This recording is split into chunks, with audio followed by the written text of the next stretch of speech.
नमस्कार विद्यार्थी मित्रांनो. आज आपण औद्योगिक संबंध हा नवीन भाग विचारात घेणार आहोत. त्याला इंडस्ट्रियल रिलेशन्स असं म्हटलं जातं. काय म्हटलं जातं? Industrial relations.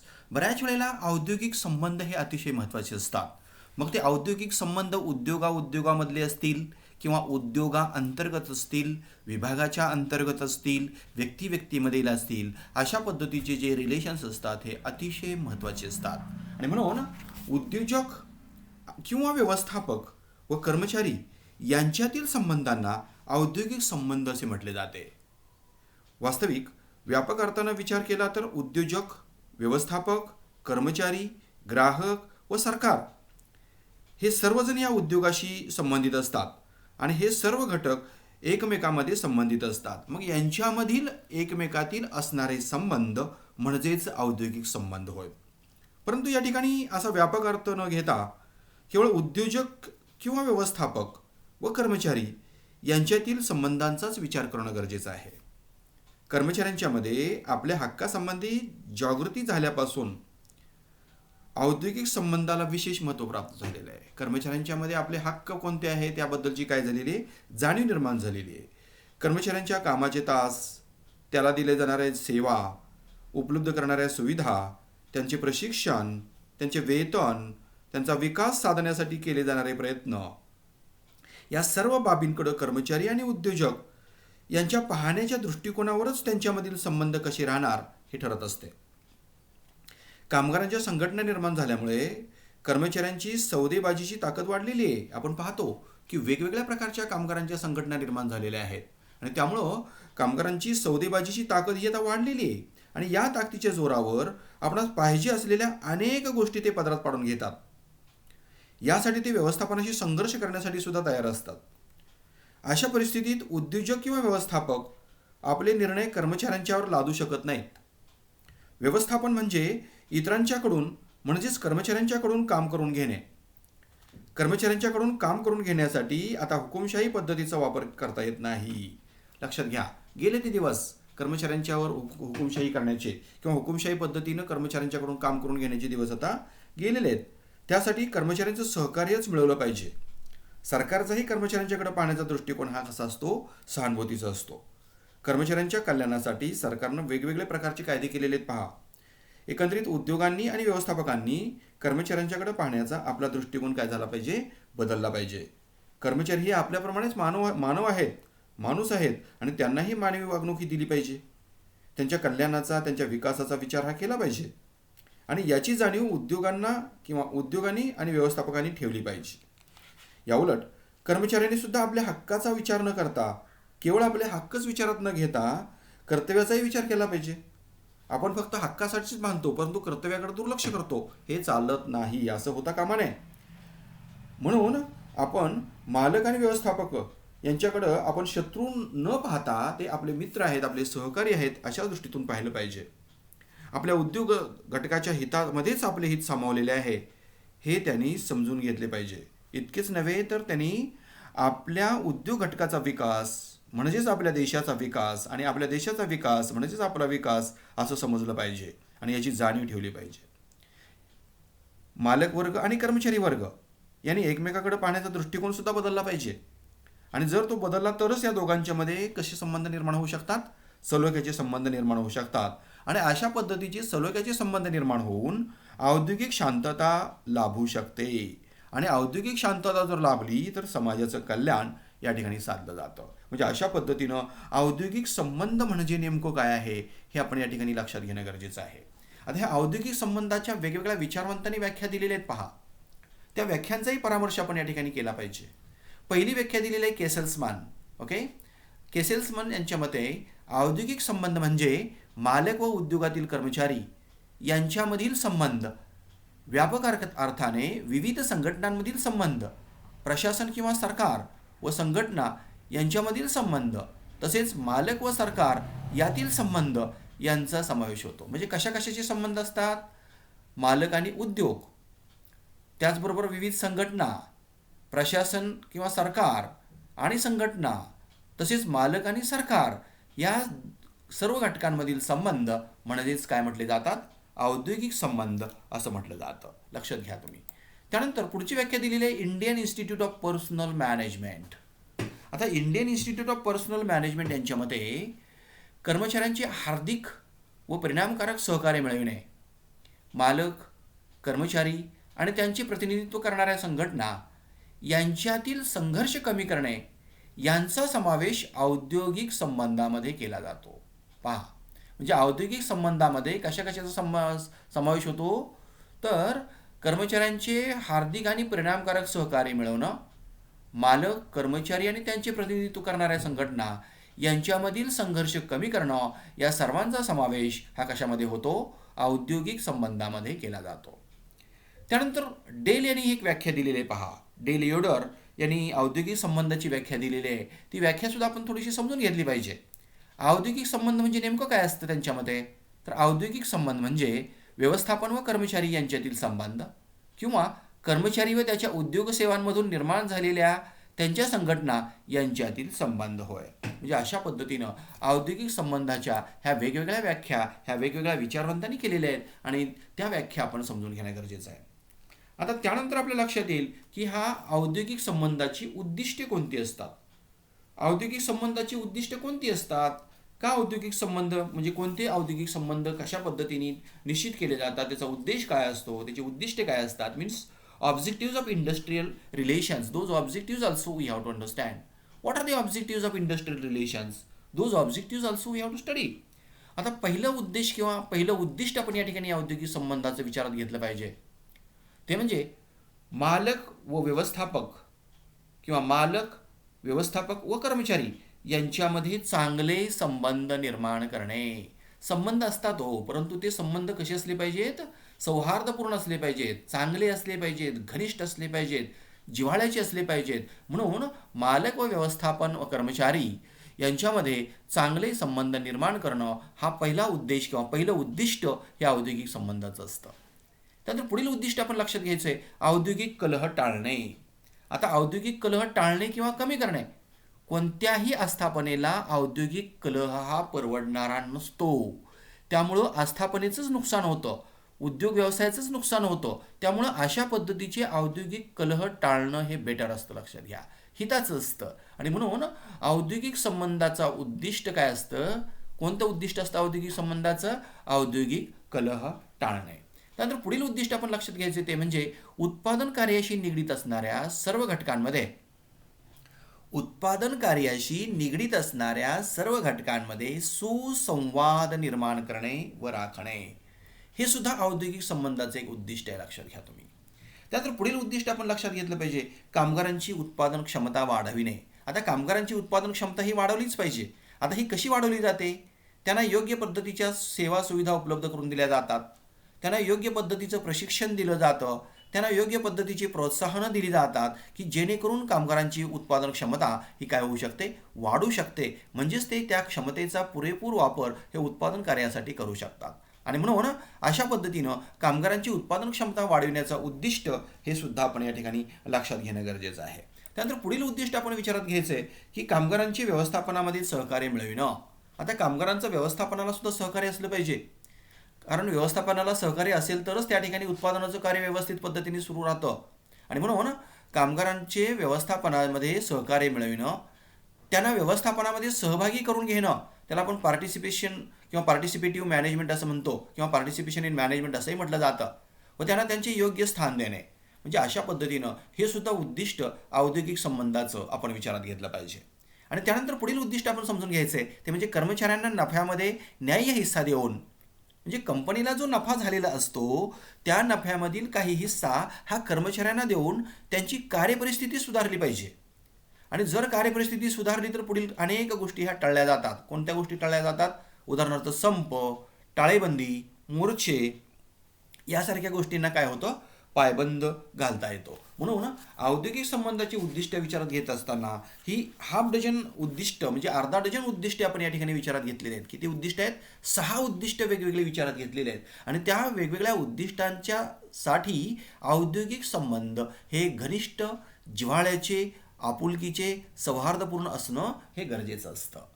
आता त्यानंतर आपल्याला पुढं पाहायचं आहे की औद्योगिक संबंधाचे महत्त्व काय आहे.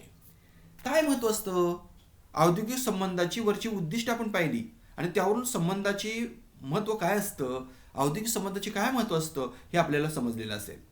औद्योगिक संबंध जर बिघडले तर त्यातून काय होऊ शकतं, तर संप, टाळेबंदी, मालक कर्मचारी संघर्ष अशा अनेक अनिष्ट गोष्टी निर्माण होतात. आणि त्यामुळं केवळ त्या उद्योगाचं आणि व्यवसायाचंच नुकसान होतं असं नाही किंवा कर्मचाऱ्यांचंच नुकसान होतं असं नाही, तर त्याची झळ सर्व उद्योग क्षेत्राला, सर्व समाजाला, सर्व देशाला बसू शकते. म्हणून औद्योगिक संबंध जर ठीक असतील तरच सर्व काही ठीक असतं. औद्योगिक संबंध हा एकूण मानवी संबंधाचा एक अविभाज्य भाग समजला जातो आणि तो मानवापासून वेगळा केला जात नाही.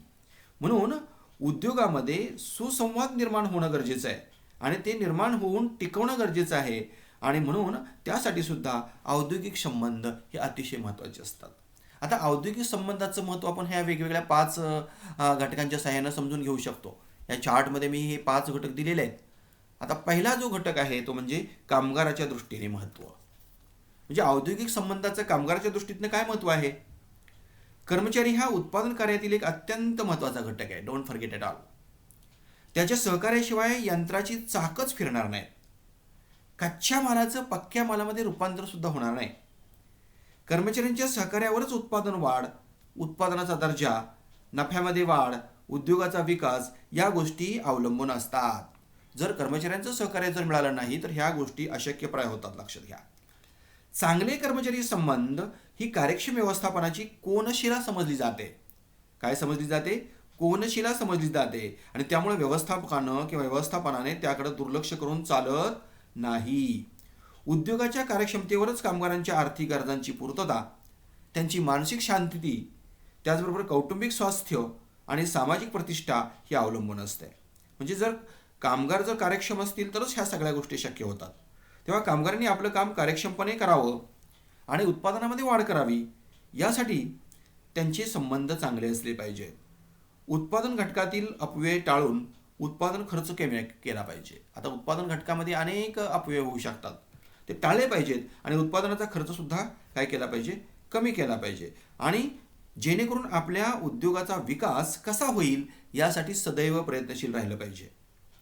कर्मचारी वर्गांच्याकडून या अपेक्षा बाळगताना व्यवस्थापनाने सुद्धा कर्मचारी वर्गाबाबतची आपली जबाबदारी पार पाडली पाहिजे. म्हणजे कर्मचारी वर्गांच्या सुद्धा अडचणी व्यवस्थापनानं काय केल्या पाहिजेत, विचारात घेतल्या पाहिजेत. आणि म्हणून औद्योगिक संबंध हे कामगाराच्या दृष्टीतून किती महत्त्वाचे असतात हे आपण या ठिकाणी समजून घेऊ शकतो. त्यानंतर दुसरा घटक आहे तो म्हणजे उद्योजकाच्या दृष्टीने महत्त्व. औद्योगिक संबंधाचे उद्योजकाच्या दृष्टीने महत्त्व. आता उद्योगाचं उद्दिष्ट जर साध्य करायचं असेल तर उद्योजकांनी आणि व्यवस्थापकांनी कर्मचाऱ्यांच्या हिताचा पहिल्यांदा विचार केला पाहिजे. जर कर्मचाऱ्यांचे हित जर तुम्ही विचारात घेतले तर कर्मचारी आपली 100% कार्यक्षमता उत्पादनासाठी वापरू शकतात. आणि जर तुम्ही त्यांचे हित जर विचारात घेतले नाही तर ते कर्मचारी आपली कार्यक्षमता किंवा आपल्या कार्यक्षमतेचा पुरेपूर वापर उत्पादनासाठी करतीलच असं नाही. आणि त्यामुळे कर्मचाऱ्यांच्या मध्ये सध्या काय झालेलं आहे, जागृती निर्माण झालेली आहे. त्यांना आपल्या हक्काची जाणीव निर्माण झालेली आहे. कर्मचारी वर्गाकडून आता पूर्वीप्रमाणे हुकुमशाही पद्धतीनं सक्तीनं काम करून घेता येत नाही. कर्मचाऱ्यांशी जर चांगले संबंध प्रस्थापित केले नाही तर अनेक दुष्परिणाम होऊ शकतात. कोणकोणते होतात, तर त्यांच्याकडून सहकार्य मिळत नाही. त्याचबरोबर संप, टाळेबंदी, मोर्चे यासारख्या गोष्टी घडल्या जातात. आणि ह्याचा सगळ्यांचा परिणाम तुमच्या लक्षात येत असेल की उत्पादनामध्ये खंड पडतो किंवा उत्पादनाचा दर्जा घसरतो किंवा आर्थिक नुकसान होतं. आणि हे जर तुम्हाला टाळायचं असेल तर त्यासाठी व्यवस्थापक व कर्मचारी यांच्यामधील संबंध हे कसे असले पाहिजेत, सलोख्याचे असले पाहिजेत. म्हणजे अशा पद्धतीनं औद्योगिक संबंध हे उद्योजकाच्या दृष्टीतून सुद्धा काय असतात, महत्त्वाचे असतात.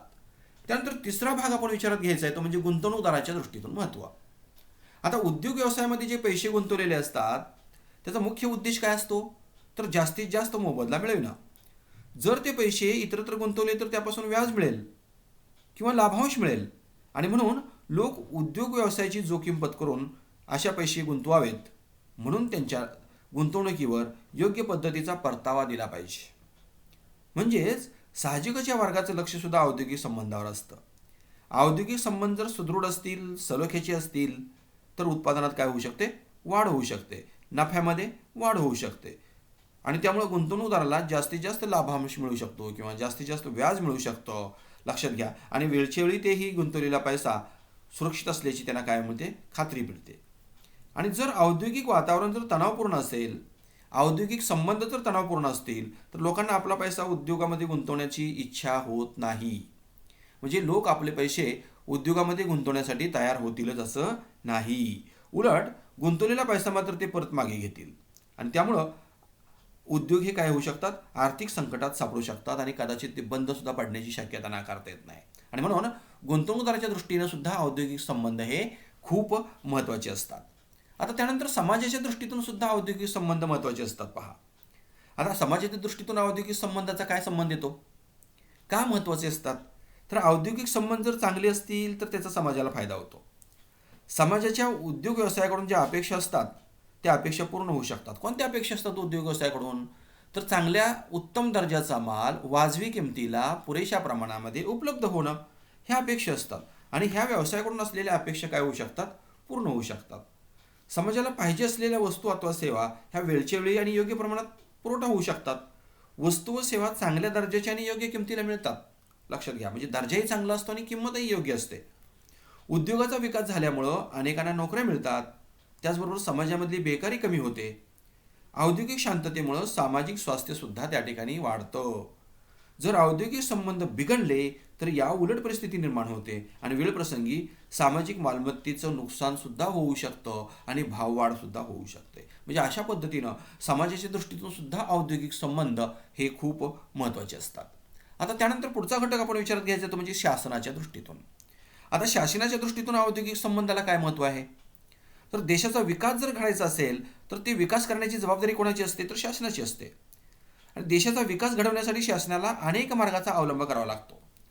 उद्योगाच्या विकासावर देशाचा विकास अवलंबून असतो आणि त्यामुळं औद्योगिक क्षेत्रात शांतता प्रस्थापित होणं गरजेचं असतं. आणि औद्योगिक क्षेत्रात शांतता प्रस्थापित करण्यासाठी शासनाला वेळोवेळी औद्योगिक आणि मजूर कायदे करून त्यांची अंमलबजावणी होते की नाही हे पाहावं लागतं. कर्मचारी वर्ग हा समाजाचाच एक घटक असतो आणि त्यांच्या हिताचं रक्षण करणं ही सुद्धा शासनाची एक सामाजिक जबाबदारी असते. कर्मचाऱ्यांचं राहणीमान सुद्धा वाढलं पाहिजे आणि ते वाढावं म्हणून त्यांना योग्य वेतन मिळालं पाहिजे. त्यांचं राहणीमान कधी वाढेल? जर त्यांना वेतन योग्य मिळालं तर. आणि म्हणून त्यांना योग्य वेतन मिळणं आवश्यक असतं. या दृष्टीतून सुद्धा शासन वेतनविषयक कायदे करतं. वेगवेगळे कायदे त्या ठिकाणी निर्माण केलेले असतात आणि त्या कायद्याच्या आधारानं त्यांना काय होऊ शकतं, योग्य वेतन हे मिळू शकतं. त्याचबरोबर कामगाराच्या कल्याणाच्या दृष्टीतून सुद्धा वेतनाच्या दृष्टीतून कायदे जसे केले जातात तसे कामगार कल्याणाच्या दृष्टीने सुद्धा अशा पद्धतीचे कायदे तयार केले जातात. मालक आणि कामगार यांच्यामधील वाद, मालक आणि कामगार यांच्यातील कलह हे सोडवण्यासाठी स्वतंत्र अशी यंत्रणा निर्माण केलेली असते. राष्ट्रीय संपत्तीचं नुकसान होऊन त्या ठिकाणी मोठ्या प्रमाणावर समाजाला नुकसान सहन करावं लागतं आणि असं नुकसान होऊ नये म्हणून शासनानं लक्ष देणं गरजेचं असतं. आणि हे सर्व साध्य करण्यासाठी मालक आणि कर्मचारी यांच्यातील संबंध सुदृढ सलोख्याचे असणं काय असतं, गरजेचं असतं. आणि त्या दृष्टीतनं शासनानं वेगवेगळे कायदे वेळोवेळी पास करून ते अंमलात आणून औद्योगिक शांतता टिकविण्याचा, प्रस्थापित करण्याचा, वाढविण्याचा प्रयत्न केला पाहिजे. म्हणजेच थोडक्यात चांगले औद्योगिक संबंध कर्मचाऱ्यांना आर्थिक, सामाजिक आणि मानसिक समाधानानं कार्यक्षमपणे आणि मनापासून काम करण्यास काय करतात, उद्युक्त करतात. आणि त्यामुळे उद्योगाची उद्दिष्ट साध्य होतात. याउलट जर संबंध तणावपूर्ण असतील तर काय होऊ शकेल? जर संबंध तणावपूर्ण असतील तर वरचेवर वाद संवाद न होता वरचेवर वादविवाद होतील. संप, टाळेबंदी, वाढती अदलाबदल, गैरहजेरी, वरचेवर कारखाने बंद पडणे, बेशिस्त होणं, मनोधैर्यामध्ये खच्चीकरण होणं, दंगे, धोपे, बहिष्कार यासारख्या विविध गोष्टी ह्या विघातक गोष्टी असतात. द्वेष, मत्सर, कलह, शत्रुत्व निर्माण होतं. आर्थिक आणि सामाजिक त्याचबरोबर मानसिक वातावरण सुद्धा काय होतं, दूषित होतं. आणि म्हणून शासनाच्या दृष्टीतून सुद्धा औद्योगिक संबंध हे अतिशय महत्त्वाचे असतात. आणि म्हणून औद्योगिक संबंधाचं महत्त्व हे आपण 5 वेगवेगळ्या मुद्द्यांच्या सहाय्यानं समजून घेऊ शकतो. पहिला मुद्दा कोणता आहे? कामगाराच्या दृष्टीतून महत्त्व. दुसरा, उद्योगांच्या दृष्टीतून किंवा उद्योजकांच्या दृष्टीतून महत्त्व. तिसरा, गुंतवणूकदाराच्या दृष्टीतून महत्त्व. आणि चौथा, समाजाच्या दृष्टीने महत्त्व. And the last point that is शासनाच्या दृष्टीने महत्त्व. अशा पद्धतीनं औद्योगिक संबंधाचं महत्त्व हे वेगवेगळ्या मुद्द्यांच्या साहाय्यानं आपण त्या ठिकाणी काय करू शकतो, विचारात घेऊ शकतो. अशा पद्धतीनं औद्योगिक संबंध यामधील काही महत्त्वाचा भाग आपण आज या ठिकाणी पाहिलेला आहे. उर्वरित भाग आपण नंतरच्या पिरियडला पाहणार आहोत. यामध्ये जर काही शंका निर्माण झाली तर तुम्ही मला कॉन्टॅक्ट करू शकता. Okay, thank you very much.